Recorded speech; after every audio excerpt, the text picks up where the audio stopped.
ফেরেশতাদের সামনে আদম আলাইহিস সালামের শ্রেষ্ঠত্বের প্রমাণ হওয়ার পরে আল্লাহ তাআলা সকল ফেরেশতাদেরকে আদেশ করলেন যে তোমরা আদম আলাইহিস সালামকে একটা সম্মানসূচক সেজদা দাও, যেটাকে অনারারি প্রোস্ট্রেশন বলে।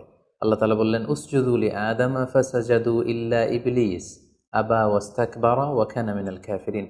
আল্লাহ তাআলা আদেশ দেওয়ার সাথে সাথেই সকল ফেরেশতারা সেজদা দিল। আসলে এই সেজদাটা কেমন ছিল আমরা জানি না। আমরা সাধারণত রুকু করলে we just bow down our head just little bit, আমরা আমাদের মাথা একটু নিচু করি। আমরা যখন সেজদা দেই আমরা আমাদের কপাল মাটিতে ছুঁয়ে দেই, এটা হচ্ছে আমাদের সেজদা। কিন্তু ফেরেশতাদের সেজদা আসলে আদতে কেমন ছিল আমরা জানি না।